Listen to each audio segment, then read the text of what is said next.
Tá? Consegue visualizar direitinho? Então, vamos começar aí a nossa apresentação, né? Então, a importância de nós estarmos trabalhando a questão dos aspectos nutricionais no que diz respeito à questão da sarcopenia, ela recai sobre a condição ligada com o consumo de nutrientes que é realizado por esse nosso paciente especificamente.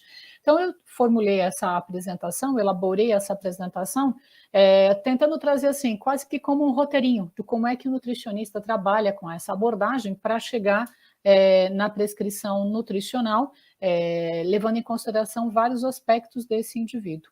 Então, a nossa avaliação nutricional, ela começa, na verdade, por uma análise pormenorizada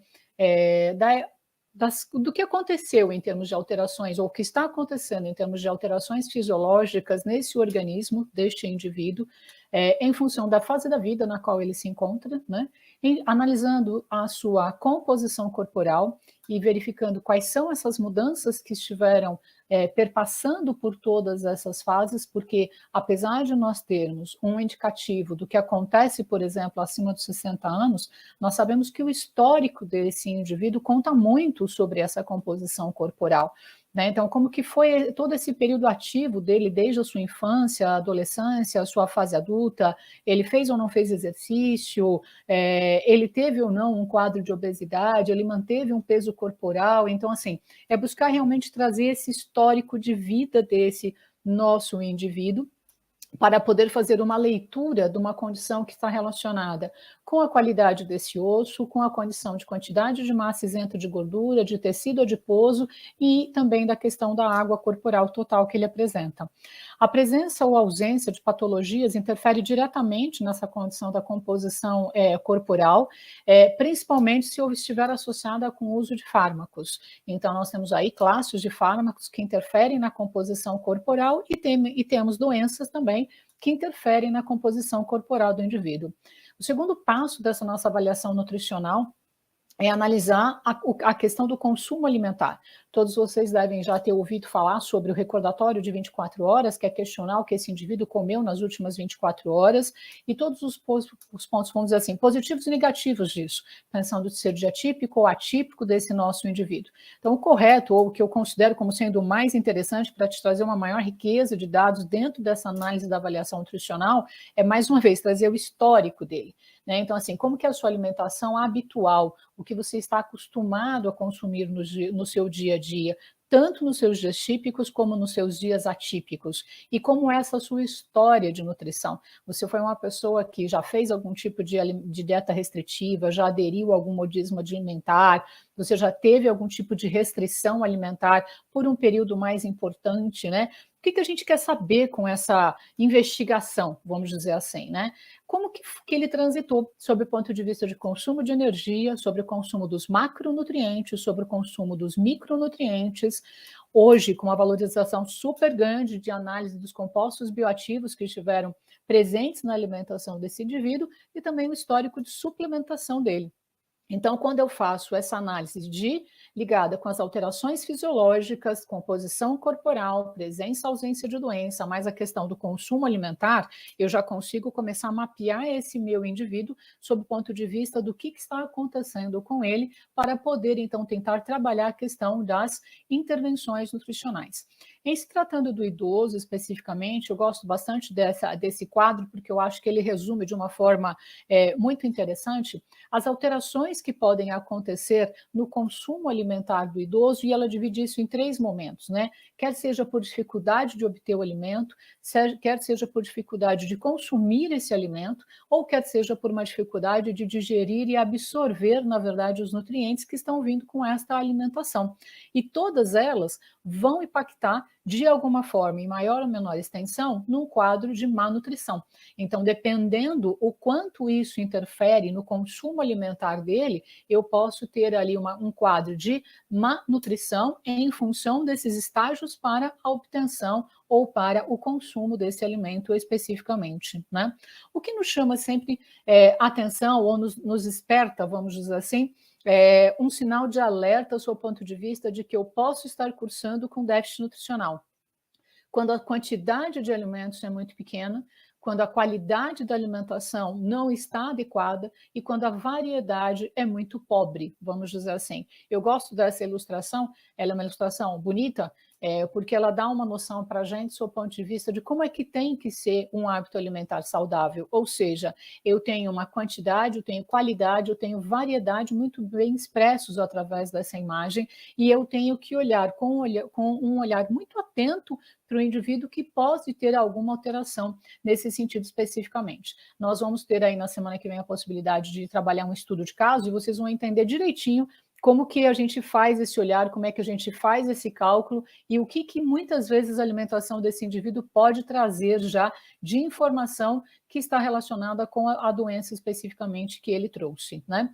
Então eu trouxe aqui algumas perguntas para a gente estar trabalhando e eu já vou trabalhar a resposta delas em relação à condição dos nossos objetivos com a terapia nutricional. Então isso me parece claro para todos, de que a nossa intenção é que, por meio dos alimentos, eu consiga oferecer para esse indivíduo a energia, os micronutrientes, a hidratação, os compostos bioativos presentes nos alimentos, de forma a manter um estado nutricional que está adequado ou melhorar um estado nutricional caso ele, na verdade, não esteja assim tão adequado. Então, esse é o nosso objetivo sob o ponto de vista da terapia nutricional. Quando eu olho para a questão de energia, isso aqui é só para vocês lembrarem um pouquinho, né? Então, a quantidade de energia que eu vou ofertar para o meu paciente, ela guarda uma relação direta com o gasto energético basal que ele apresenta, ou seja, aquela quantidade de energia que ele precisa para manter o seu funcionamento corporal nas 24 horas. Essa necessidade energética basal, ela tem uma relação direta com a quantidade de massa magra e de tecido adiposo que ele tem. Então, se esse nosso indivíduo apresenta uma maior adiposidade, com um menor percentual de massa magra e também não está fazendo uma atividade física, eu posso estar me deparando com um indivíduo que, inclusive, teve uma interferência no seu metabolismo basal, portanto, tem uma necessidade de energia reduzida, né, independente da sua faixa etária. Com o processo do envelhecimento, isso acaba sendo mais importante ainda, porque aí eu ainda estou falando de uma alteração natural, fisiológica, que acontece com esse indivíduo, que leva a ele ter uma perda de massa magra e um aumento de tecido adiposo especificamente. Então, quando eu olho para a questão da base do princípio da prescrição, o que é? Quanto de energia eu vou oferecer para ele com base em toda essa análise que foi feita lá do que ele come e lá da composição corporal dele. Ao metabolismo basal, eu tenho que somar a termogênese induzida pela dieta, que nada mais é do que a energia que esse corpo gasta para poder metabolizar esses nutrientes que ele está ingerindo. Isso equivale normalmente a mais ou menos 10% desse total de gasto energético basal e mais o que ele vem a despender pela questão do exercício físico ali especificamente. E aí é uma variação de 15% até 30% no caso de um indivíduo que faz algum tipo de exercício físico regular, ou se ele apresenta um quadro de sedentarismo, isso pode ser inferior a esses 15% especificamente.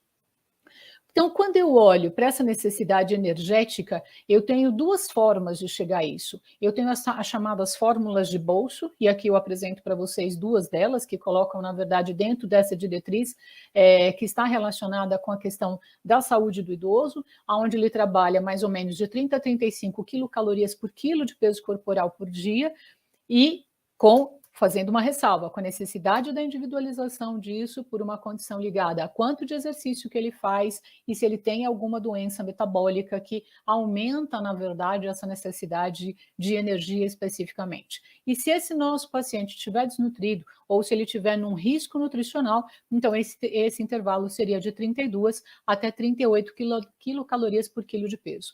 A fórmula de bolso é uma fórmula que a gente utiliza muito à beira do leito, é aquela que não te possibilita, vamos dizer assim, fazer cálculos mais pormenorizados, que levam em consideração o valor do peso, o valor da altura, a questão, equações, vamos dizer assim, mais complexas, né? Ela tem, sim, ela guarda ali a sua confiabilidade, mas ela não é tão precisa quanto equações que levam todos esses fatores em consideração. Então, eu trago aqui para vocês uma das equações que é mais indicada na atualidade para adultos e idosos, que está relacionado a questão da necessidade estimada de energia, então, como eu especifiquei para vocês, que leva em consideração a idade, o peso e a altura desses indivíduos, de homens e mulheres, estabelece um desvio padrão sob o ponto de vista de termos um intervalo de adequação de consumo de energia e traz também a condição de nós especificarmos os coeficientes de atividade física que estão correlacionados com aquilo que ele apresenta para a gente em termos de prática regular de exercício físico, classificando esse indivíduo de sedentário, com um CAF especificamente de 1,0, portanto, não há acréscimo de energia por prática de exercício físico, até um indivíduo muito ativo, aonde eu posso chegar, por exemplo, se for um homem, eu posso chegar aí trabalhar uma condição de até 48% a mais, muito ativo, sob o ponto de vista de dispêndio energético. Então, tudo isso precisa de uma análise muito aprofundada, de uma pesquisa muito detalhada sobre o tipo de exercício que esse indivíduo faz, para que eu não subestime ou não superestime a quantidade de energia que ele vai demandar em função de uma prática de um exercício físico regular. A composição de energia da dieta, ela vai ser feita ou vai ser realizada com base no quanto de carboidrato esse indivíduo ingere, quanto de lipídio ele ingere, quanto de proteína ele tem na alimentação.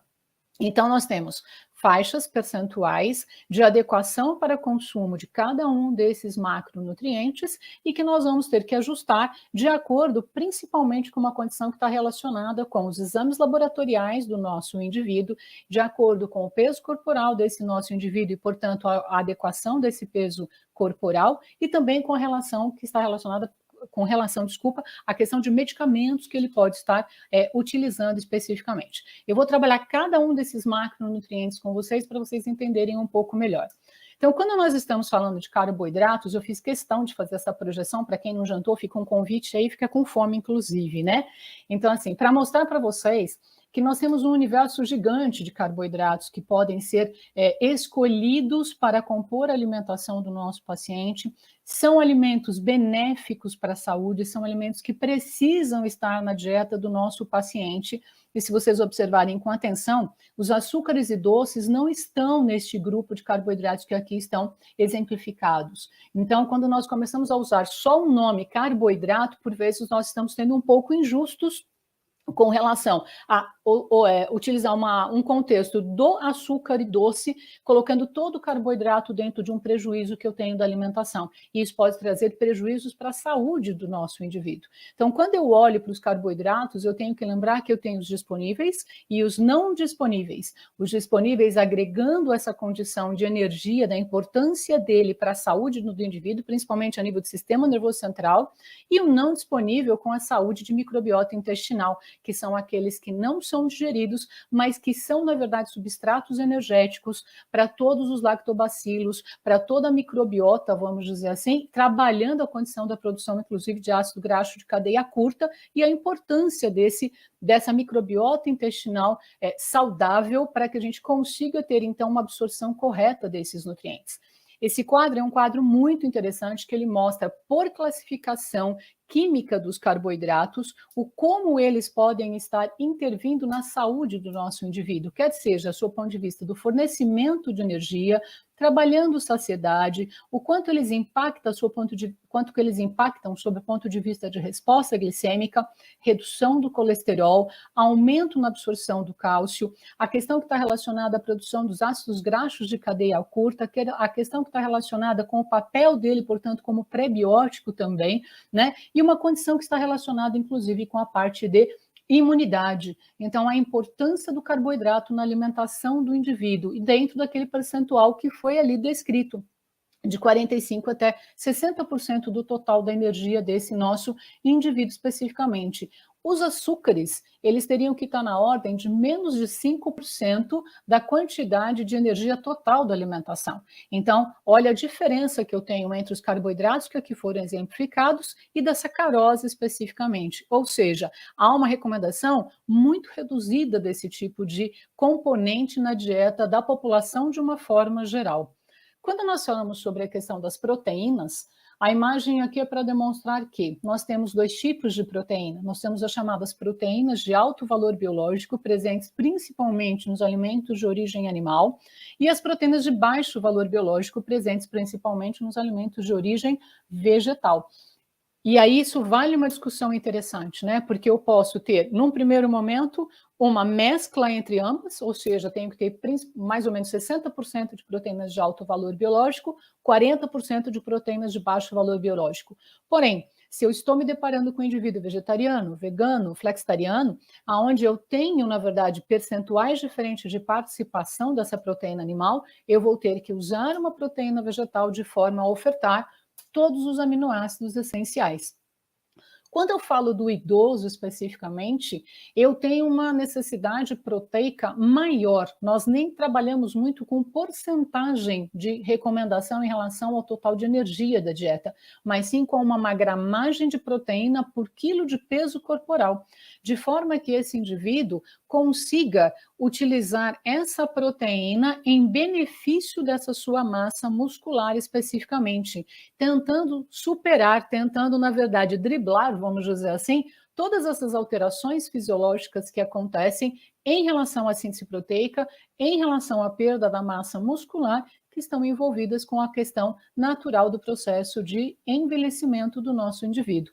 Então, como eu disse, a recomendação para o indivíduo adulto é de 0,8 a 1 grama por quilo de peso corporal. Para o indivíduo idoso, nós temos essa recomendação que vai de 1 até 1,5 grama de proteína por quilo de peso corporal, e eu tenho que analisar também a mesma condição, estado nutricional dele, se ele faz ou não faz uma atividade física regular, se ele tem ou não algum tipo de doença associada a isso, ou um processo catabólico maior relacionado a algum tipo de doença.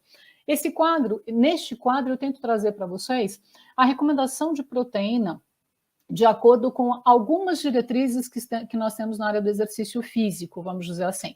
Nós temos uma recomendação do American College que preconiza de 1,2 a 2 gramas por quilo de peso corporal, sugerindo a necessidade do fracionamento dessa proteína ao longo do dia, com 0,25 a 0,30 gramas por quilo de peso corporal por refeição.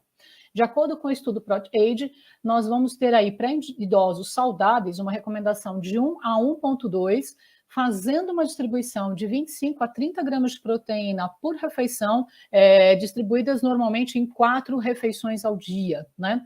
De acordo com a diretriz da Braskem, ela vai ela está muito parecida com a ProtAge, de 1 a 1,2, e aqui, por até uma questão ligada a ano de publicação, 2013, 2019, a gente já tem algumas informações diferentes, alguns questionamentos que vão, na verdade, trazer para a gente, será que realmente é tão interessante esse fracionamento? Será que esse fracionamento ele é tão importante para a síntese proteica? Ou a questão do total de proteína é mais importante? Então, nós temos uma evidência alta de que o total de proteína é mais importante e uma evidência moderada sobre o fracionamento dessa proteína. E aí, para o idoso, eu gostaria de discutir com vocês que o fracionamento muitas vezes também está relacionado com volume. Então, fracionar a proteína da dieta faz com que eu tenha a maior possibilidade de atingir o total de proteína do que, na verdade, fazer isso, por exemplo, em 2 grandes refeições. Quando esse indivíduo tem algum tipo de doença, essa necessidade proteica ela aumenta, ela pode chegar até 1,5 ou mais do que 2 gramas de proteína por quilo de peso corporal e requer aí sim uma individualização. E aí a grande pergunta é, para quem não é da área da nutrição, como chegar nessa condição? Então, analisando quanto de proteína eu tenho em uma porção de alimentos. Então, quando vocês olham, na verdade, nós temos tantos alimentos de origem animal, aqui demonstrados na cor mais cor-de-rosinha, e a de origem vegetal na cor mais verdinha, né, na cor mais clarinha aí do verde, mostrando que eu tenho, então, alimentos com maior teor proteico, quando eu falo, por exemplo, de carne, de frango especificamente, e eu tenho alimentos dentro ainda do grupo da proteína animal com menor teor proteico, como a questão aqui que está relacionada com os leites, os laticínios e o próprio ovo, né? Aqui pensando em porção. E que as proteínas vegetais, elas vão, na verdade, ter um menor teor de proteína por porção. Portanto, aquele indivíduo que não consome proteína animal, ele precisa ter mais vezes ao dia porções de alimentos de origem vegetal que tenham proteína na sua composição, e eu tenho que me preocupar bastante com a questão da quantidade de aminoácidos essenciais que ele apresenta, ou seja, aqueles aminoácidos que o meu corpo não produz, aqueles que eu tenho que ter pela alimentação. Então, quando eu olho para essa condição, eu vou olhar para qual é a recomendação de aminoácidos essenciais especificamente, vou calcular o plano alimentar desse meu indivíduo e vou ficar atenta ao atender a recomendação de cada um desses aminoácidos essenciais. Aqui, só para vocês terem uma ideia, é um índice de avaliação da qualidade proteica, que é o PDCA especificamente, né? Então, ele coloca aqui qual é uma escala de proteína em relação à oferta de aminoácidos essenciais na hora de você poder priorizar ou escolher esses alimentos. E aqui uma outra tabela que é só para mostrar para vocês, assim, tanto os alimentos de origem vegetal como os alimentos de origem animal possuem todos os aminoácidos. O que acaba acontecendo é a quantidade não é suficiente para atingir isto. Então, quando eu pego os essenciais, a quantidade é muito pequenininha e eu não consigo atender, na verdade, aquela recomendação de aminoácidos essenciais. Por vezes, eu tenho alguns alimentos que não têm um aminoácido essencial, e aí a necessidade da composição. E um bom exemplo que eu dou nesse contexto é o arroz e feijão, que os aminoácidos que são limitantes do arroz estão presentes no feijão e vice-versa, os limitantes no feijão estão presentes no arroz. Então, eu consigo produzir uma proteína, inclusive, com uma boa qualidade nutricional. A recomendação dos lipídios, ela guarda uma relação direta com as doenças cardiovasculares. Então, todas as diretrizes existentes nas mais diversas áreas que falam sobre nutrição recomendam que se olhe a diretriz ligada à área de saúde cardiovascular. Então, eu trago aqui para vocês uma condição da Sociedade Brasileira de Cardiologia, que na sua última diretriz traz para a gente, então, a seguinte informação. A quantidade de lipídio a ser ofertada na alimentação e a distribuição disso em termos de saturado, monoinsaturado, poliinsaturado e até do ponto de vista de recomendação de ômega 3 e EPDHA especificamente, guarda uma relação direta com o quê? Com o exame laboratorial desse indivíduo. Então, esse colesterol agressor, esse LDL colesterol, ele está dentro da meta e esse indivíduo tem algum tipo de comorbidade associada, já ligado à área cardiovascular ou não. Então, é o exame laboratorial, o nível, na verdade, de risco que ele apresenta é que vai trazer para a gente quanto de ácido graxo saturado eu posso ofertar, quanto de insaturado eu devo ofertar e como é que eu trabalho a indicação, inclusive do ômega 3, em termos de recomendação nutricional para o nosso paciente. Sob o ponto de vista dos micronutrientes, essa é uma fala que eu trago para idosos e eu posso, como uma pessoa, um profissional que trabalha com a área de esportes também, com atletas, eu posso dizer que para atletas a gente trabalha com esse mesmo discurso, que vai dizer o seguinte: não há nenhuma evidência científica de que eu tenha que fazer uma suplementação ou trazer uma recomendação nutricional para um idoso que seja diferente daquela proposta pelas DRIs, que é a recomendação de ingestão diária tanto dos macro quanto dos micronutrientes. E uma observação que isso jamais pode passar do nível de segurança, que é denominado de UL especificamente. Então, todos os valores que foram aqui demonstrados pela diretriz da Braskem, eles são relativos ao quê? A RDA especificamente desse nutriente. Esse aqui é um outro olhar que eu gosto sempre de trazer para vocês, que é, de acordo com a pesquisa de orçamento familiar, que analisa como é que anda o consumo da alimentação do brasileiro, nós temos, assim, historicamente falando, um déficit, tanto na penúltima POF quanto na última POF, um déficit de cálcio, vamos pensar no idoso, de cálcio, de magnésio, de vitamina A, de tiamina, de piridoxina, de vitamina D e de vitamina E. Então, eu tenho aqui um histórico por faixa etária especificamente, né? O que significa isso? Que nós estamos mudando o nosso hábito alimentar de forma que os alimentos que são fontes desses nutrientes estão cada vez menos frequentes na nossa dieta, e isso está gerando, então, um déficit nutricional. Então, eu tenho ali a necessidade de melhorar a alimentação da população geral, não importa qual é a faixa etária, porque vocês estão observando que em todas elas estão acontecendo déficits de micronutrientes, com foco principalmente nesses que eu aí citei. Então, quando eu olho aqui para a questão do cálcio especificamente, eu trouxe para vocês como é que a gente enxerga essa recomendação. Então, eu tenho a EAR, que é quando eu consigo atingir 50% da população, se a população ingerir 800, por exemplo, miligramas de cálcio, 50% dessa população vai ter, vamos dizer assim, uma condição favorável desse micronutriente no organismo. Quando eu falo da RDA, eu já estou falando em 98% dessa população. Então, a recomendação nutricional, ela sai sob o ponto de vista de RDA. Então, a RDA de cálcio é de 1000 para o indivíduo adulto, 1.200 para o indivíduo idoso, e aqui eu tenho a recomendação de homens e de mulheres especificamente. O que é o L? É o nível máximo de segurança. Eu não posso ultrapassar, na verdade, esse valor de UL, porque eu posso trazer algum tipo de problema para o organismo desse meu indivíduo. Então, eu tenho que fazer uma recomendação que vai, no caso do homem, de 1.200 até 2.000 miligramas, por exemplo, se ele for maior do que 70, se ele tiver mais do que 70 anos de idade. As funções do cálcio vocês todos conhecem, não preciso me deter muito nisso. E a condição que eu gosto aqui de trazer para vocês é como atingir isso com alimentos, né? Então eu olho para essa condição, uma porção de alimento, o quanto ela traz, na verdade, o que eu considero como fonte, boa fonte ou excelente fonte de cálcio. 5%, 10 a 20% ou mais do que 20% do valor da RDA. E aí eu vou construir isso. Então eu tenho a opção de colocar alimentos de origem animal, alimentos de origem vegetal, cuja somatória venham a totalizar a RDA do cálcio da dieta desse indivíduo. Observem que quando eu trabalho com as fontes vegetais, o teor de cálcio é inferior, e quando eu trabalho com leites e derivados, a quantidade de cálcio por porção ela é elevada, o que facilita muito essa nossa adequação. O que eu não trouxe aqui para vocês e que passa a ser uma realidade no mercado também agora são os alimentos fortificados. Vocês já devem ter visto aí vários lácteos que são fortificados com cálcio. Nós temos dos mais variados teores, mas que é uma opção também sob o ponto de vista de composição dessa alimentação. O que é importante a gente observar? O quanto disso é absorvido, né? Então, nós temos a chamada biodisponibilidade de cálcio, que interfere bastante dentro dessa característica, e aqui eu gosto de mostrar quantas porções eu preciso, na verdade, ingerir desses alimentos para ter, na verdade, aquilo que eu consigo absorver do leite. Então, por exemplo, eu preciso ter 12 porções de feijão para ter a mesma quantidade que eu tenho de cálcio num copo de leite. 4 porções de brócolis para ter essa mesma condição.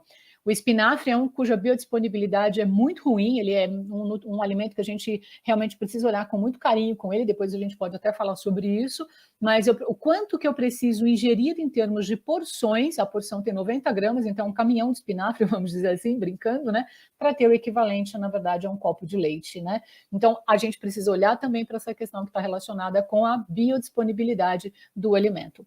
Aqui é um outro que eu trago, que guarda uma relação direta com a questão da saúde muscular e da saúde óssea, que é o magnésio, cujas principais fontes são as verduras, as sementes, as oleaginosas, os legumes e os cereais integrais. Então, se o indivíduo tem um bom aporte desses alimentos, dificilmente ele vai ter um déficit de magnésio.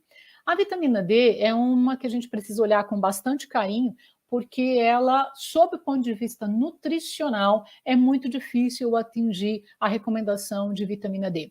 Os alimentos fontes de vitamina D, eles não são do hábito alimentar do brasileiro, vamos dizer, sobre esse aspecto, primeiro ponto. Segundo, eles têm um custo mais alto e mesmo que esse indivíduo consumisse esses alimentos, seria bem difícil ele atingir a atual recomendação de vitamina D. Então, hoje a nutrição também trabalha com a análise do exame laboratorial desse indivíduo, analisando o quê? O estado de suficiência ou insuficiência de vitamina D.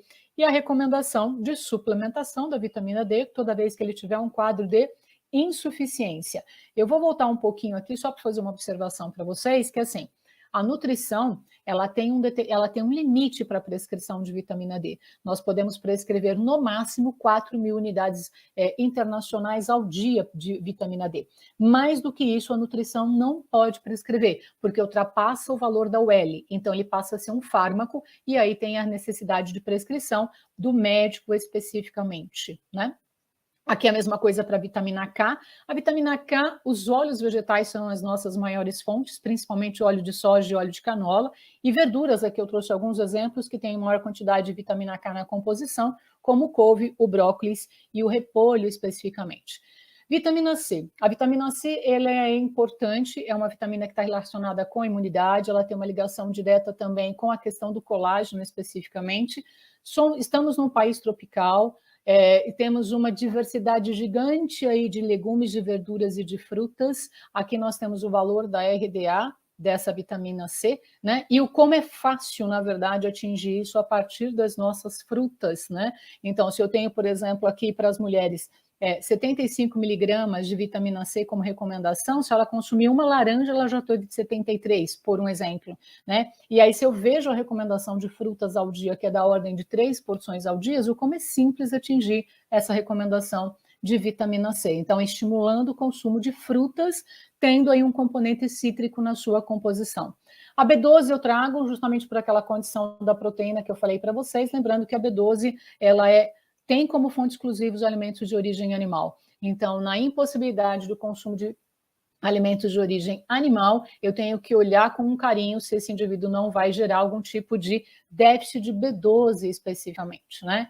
Sob o ponto de vista da suplementação. Então, sob o ponto de vista de suplementação, o que eu queria discutir com vocês é o seguinte: todos os nutrientes que eu falei até agora para vocês, eu posso obtê-los pelos alimentos e eu posso obtê-los através de suplementos, ou eu posso fazer uma mescla entre alimentos e suplementos, ou seja, quando o alimento não consegue trazer a quantidade necessária desse nutriente, eu posso sim optar por uma suplementação. Quando esse meu indivíduo não apresenta uma condição de consumir um volume maior de alimentos, então, portanto, ele não consegue atingir a sua recomendação nutricional, por vezes o suplemento é interessante, porque o suplemento numa dose menor, por ele ser com o nutriente concentrado, numa dose menor, eu atinjo essa recomendação.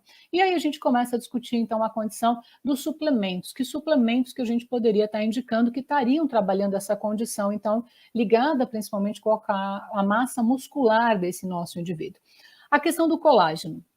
O colágeno, ele é um componente importante da nossa estrutura muscular, da nossa estrutura corporal. Sabemos que há um prejuízo na produção desse colágeno com o processo do envelhecimento, né?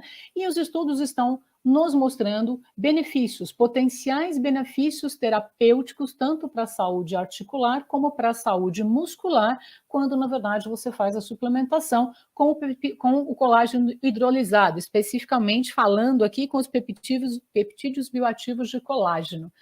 A grande dificuldade que a gente tem nessa questão de trabalhar suplementação, e isso vale para o colágeno, isso vale para qualquer outro tipo de suplemento, é o desenho metodológico desses estudos. Porque como esse nutriente ele pode vir pela alimentação e ele pode vir pelo suplemento, esses estudos precisam ser muito bem monitorados, um estudo muito bem desenhado para que você consiga, na verdade, fazer essa separação, se é que isso é possível, né? Então, assim, todos os estudos eles acabam recebendo aí questionamentos em relação a ser realmente uma ação efetiva do suplemento, em função muitas vezes de um desenho metodológico. Então, o que nós temos trabalhado em relação à condição do colágeno? É importante dar uma oferta adequada de energia, é importante dar uma oferta adequada em relação da proteína da alimentação, e existe esse potencial terapêutico do uso do colágeno como um suplemento, trazendo benefícios, quer seja em redução de sintomas, como melhora de mobilidade. Dizer que o colágeno ele é o único responsável por isso, eu não posso. Assim como eu não posso dizer que uma vitamina D é a única responsável. Então, essa valorização de um nutriente como sendo responsável por tudo, ou seja, trazendo nutrientes na função de heróis ou na função de vilões, é uma coisa bastante complicada, em função dessa sinergia, dessa composição, na verdade, que precisa ser feita. Então, eu tenho que adequar a alimentação do meu indivíduo e existe um potencial terapêutico para a prescrição específica do colágeno.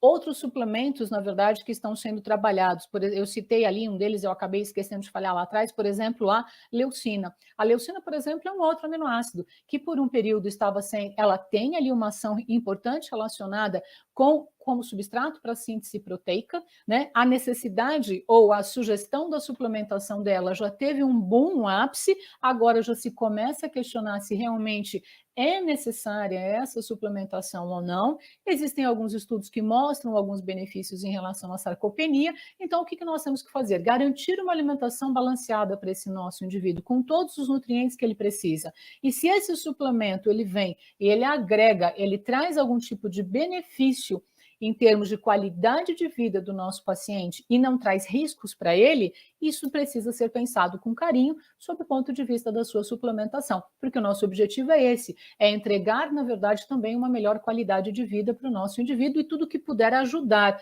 quer seja a saúde articular como a saúde muscular, será bem-vindo dentro desse contexto.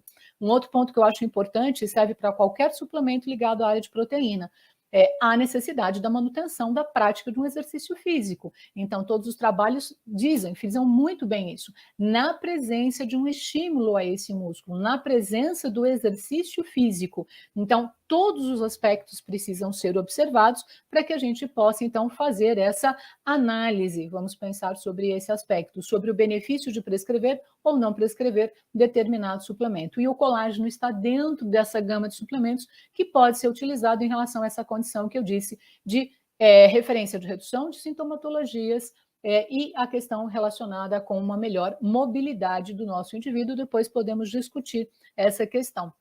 Então, eu finalizo com vocês a minha apresentação mostrando exatamente isso. Então, a base da terapia nutricional são os alimentos. Essa divisão, essa proporção que eu tenho que ter de alimentos dentro da dieta do indivíduo, esse padrão alimentar que ele tem que estabelecer, onde ele prioriza os alimentos de origem vegetal na sua composição, ele tem os alimentos de origem animal na sua composição, de forma a suprir energia, macronutrientes, micronutrientes e compostos bioativos. Quando eu não consigo ofertar tudo isso pelo alimento, o suplemento vem como uma alternativa. E eu venho a lembrar que o suplemento, normalmente, ele é extraído de um alimento. Então, se eu estou extraindo, na verdade, de um alimento, eu estou extraindo da mesma base.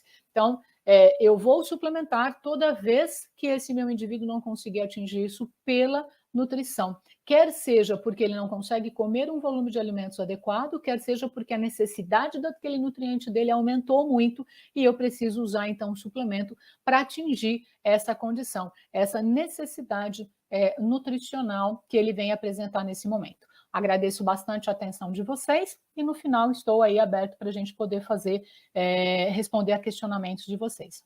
Obrigada. Obrigada, Sueli, pela sua brilhante apresentação. Já temos algumas perguntas, mas serão respondidas aí logo após a apresentação da Daniele, que é fisioterapeuta, né, a qual eu trago agora para poder falar para a gente. Professora doutora Daniele Cirinho Pereira, ela é doutora em Ciências da Reabilitação pela UFMG, professora adjunta do Departamento de Fisioterapia da UFMG, e orientadora do Programa de Pós-Graduação em Ciências da Reabilitação da UFMG, e atualmente é nossa diretora científica, né, pela Abrafig. Boa noite, Daniele, seja bem-vinda. Boa noite, Franciele, boa noite a todos. Vocês me escutam bem? Sim. Bem, é um prazer estar com vocês aqui hoje, né, compartilhando esse momento aqui com a Sueli. É uma discussão bem interessante, né, e uma perspectiva interdisciplinar muito boa, né, e muito necessária nesse contexto da sarcopenia. Então, parabéns, Sueli, brilhante a sua palestra, acho que é super importante essa questão, né. Posso compartilhar, Fran, para iniciar? Pode sim. Compartilhar a tela.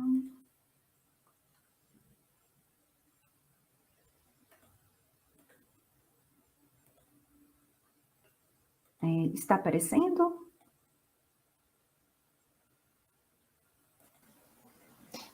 Aparece, Fran? Aparece sim, Daniele. Certo. Então, gente, hoje, né, nesse segundo momento em que nós vamos conversar, eu acho que é super importante a gente considerar, né, retomar essa questão do impacto realmente negativo que a sarcopenia tem em relação à questão, né, em todo o processo de funcionalidade, de qualidade de vida do paciente idoso, né, do nosso idoso. Então, hoje a proposta é a gente discutir um pouco, né, ampliando o nosso olhar sobre a questão das evidências científicas disponíveis, né, sobre o tratamento da sarcopenia, sob a perspectiva da fisioterapia, considerando toda essa questão que vem sendo discutida, né, nos dois primeiros dias, que são as lacunas que nós ainda temos, né, em relação à fisiopatologia da sarcopenia, e também a falta de consenso e também a grande variabilidade de formas de avaliação da sarcopenia. Então, quando a gente pensa na questão de como definir uma intervenção fisioterapêutica, a gente não pode perder isso de vista. Então, nesse sentido, eu trouxe algumas questões para refletirmos. Nesse estudo de Bolt e colaboradores, eles fazem uma análise interessante, evolutiva, de como o genoma humano ele foi selecionado ao longo do tempo. De acordo com os estudos que eles fizeram, eles conseguiram identificar que cerca de 95% do genoma humano atual nosso, ele foi selecionado e moldado na era tardia do período paleolítico. Nesse período, os nossos ancestrais, eles necessitavam de fazer atividade física, né, por uma questão de sobrevivência, porque era uma fase em que eles sobreviviam praticamente a partir da caça e da coleta. Então, isso implicava em quê? Em picos de esforços físicos com períodos de repouso, né? Então, num ambiente como essa era, um estilo de vida sedentário, sem atividade física, provavelmente significaria a morte desse indivíduo. No entanto, atualmente, nós observamos o quê? Uma discordância entre circunstância em que o nosso genoma foi moldado e aquele em que ele se expressa atualmente. Então, genes que foram adaptados a uma exigência de atividade física regular para a nossa sobrevivência, hoje eles estão expostos a um estilo de vida sedentário, com uma dieta desequilibrada, geralmente pobre em fibras, rica em açúcar e gorduras, né? O que vai implicar numa desvantagem do nosso organismo em relação à longevidade e também à suscetibilidade a doenças. Então, nesse contexto, nós temos já que vários estudos epidemiológicos demonstram que níveis baixos de atividade física, eles estão relacionados a várias multimorbidades, né, a várias doenças crônicas e multimorbidades. E isso reflete, então, uma interação entre estilo de vida, em que entra, então, não só a questão do nível de atividade física, mas da alimentação, com a questão do genoma. E puxando a questão, né, para atividade física, essa inatividade física que hoje nós geralmente vivenciamos, ela pode, então, promover uma quebra do equilíbrio homeostático, gerando também uma disfunção gênica. Então, nesse sentido, a sarcopenia, ela pode ser também contextualizada nisso, uma vez que o exercício físico tem sido apontado como uma das principais estratégias para a abordagem da sarcopenia. Então, hoje, as evidências já apontam para a gente que o exercício físico é um recurso primário, né, para que a gente possa atuar com as alterações decorrentes da sarcopenia. E apesar da gente já ter evidências desse efeito do exercício físico, né, na força, massa muscular e desempenho físico, é necessário uma visão mais crítica, né, uma visão mais ampliada, para que a gente possa, então, selecionar as intervenções mais adequadas para que a gente possa intervir com o nosso paciente. Então, eu trouxe primeiramente duas revisões sistemáticas que trazem exatamente a avaliação dos efeitos de programas de exercícios físicos na massa, força muscular e desempenho físicos em idosos com sarcopenia. E elas têm algumas diferenças. Então, nessa primeira revisão, eles incluíram 22 estudos na meta-análise, uma amostra grande com mais de 1.000 idosos, e eles tinham diagnóstico de sarcopenia, ou pelo consenso europeu, ou com medidas equivalentes àquelas propostas ao consenso europeu.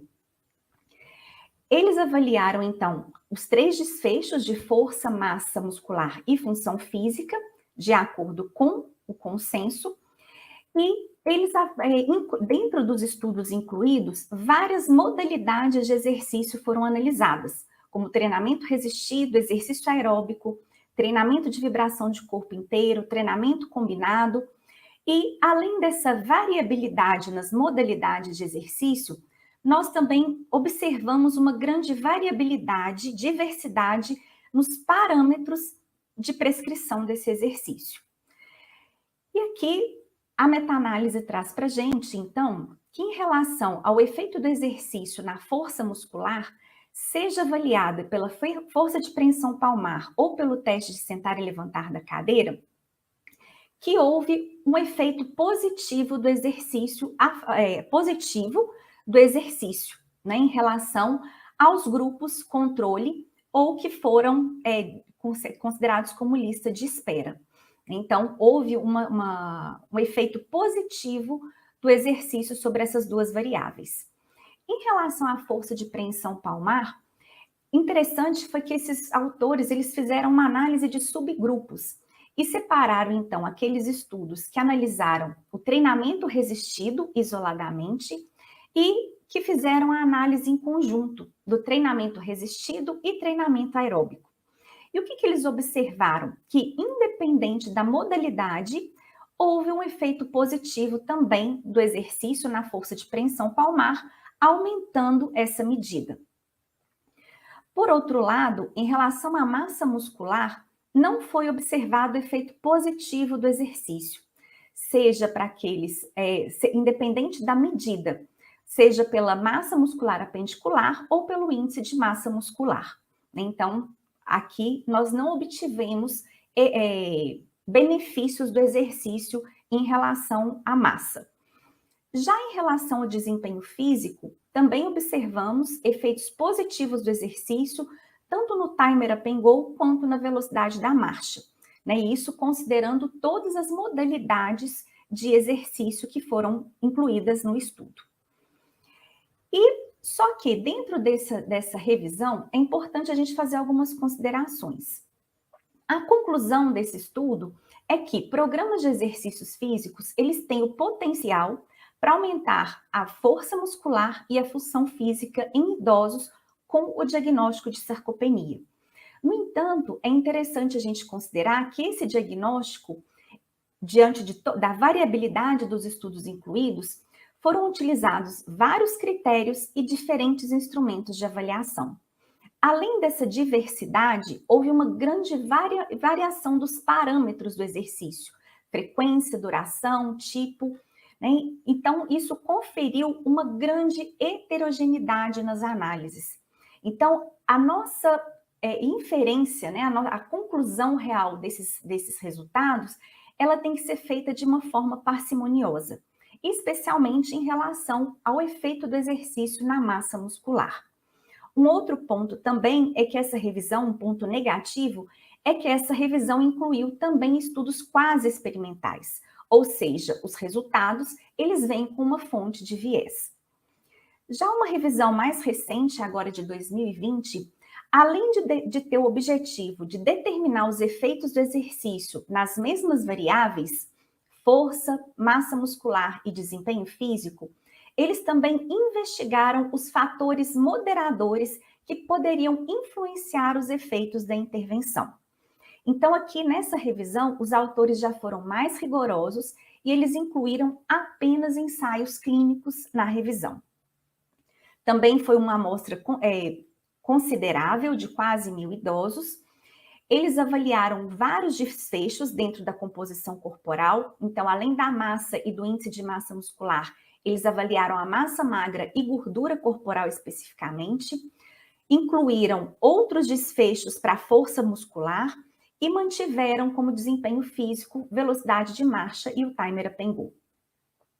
Mais uma vez, diferentes modalidades de exercício foram incluídos, né? E também com uma variabilidade muito grande dos parâmetros do exercício. E aqui a gente pode observar o quê? Em relação à força muscular, seja ela pela força de preensão palmar, força de extensores de joelho ou até mesmo pelo teste de sentar e levantar da cadeira, houve um aumento significativo da força muscular a favor do exercício físico, né? Então, esses dados, eles foram confirmados. Já quando a gente pensa na massa muscular, houve resultados divergentes àquela revisão anterior. Aqui nós observamos um aumento significativo, tanto do índice de massa muscular e do índice quanto da massa muscular apendicular, a favor do exercício, indicando, então, o potencial anabólico e de hipertrofia e capacidade de gerar hipertrofia do exercício físico, independente, né, da modalidade, uma vez que eles foram analisados em conjuntos. Então, aqui a gente observa que esses resultados, eles são divergentes, não só daquela revisão que eu acabei de apresentar para vocês, mas de outras que estão também disponíveis na literatura. E um dos pontos que a gente destaca aqui é o maior rigor metodológico que esses autores tiveram. Então, 88% dos estudos incluídos aqui, eles tinham uma pontuação na escala Pedro maior do que 6. Então, aqui isso confere uma confiança maior nos resultados, né? Já em relação ao desempenho físico, mais uma vez, os resultados, né, as evidências são robustas, indicando uma melhora significativa do desempenho físico, também a favor do exercício físico. Quanto em relação, né, ao segundo objetivo dessa revisão, em relação aos fatores moderadores que podem influenciar os efeitos da intervenção, esses autores identificaram que tanto o número de sessões por semana quanto de duração do exercício, esses dois parâmetros, eles não foram moderadores do efeito. Já o exercício de alta intensidade ou de intensidade moderada teve um efeito maior em relação ao índice de massa muscular comparado ao exercício com uma intensidade leve a moderada. E depois a gente vai discutir um pouquinho sobre isso, né? Sobre essa questão da diferença entre a intensidade do treinamento, né? Mas aqui a gente tem um ponto importante, que parece que a intensidade, ela vai ser determinante, né? Para poder aumentar a massa muscular em idosos sarcopênicos. Então, aqui, um ponto quando a gente pensa na questão dessa variabilidade dos diferentes tipos de exercício que são analisados, né, e o seu efeito sobre a sarcopenia, nós temos nessas duas revisões, tanto exercícios de treinamento resistido progressivo associados às outras modalidades, como equilíbrio e exercício aeróbico, como ele isoladamente, e também exercícios, treinamentos multimodais, além também de algumas iniciativas de estudos que utilizam a vibração de corpo inteiro, né? E se a gente for, embora esses estudos tenham sido analisados em conjunto, os mecanismos potenciais de cada uma das modalidades podem trazer efeitos diferentes, né? Então, um ponto importante quando a gente pensa, né, na nossa realidade clínica é qual a modalidade de exercício que seria mais eficaz para melhorar e reverter a sarcopenia.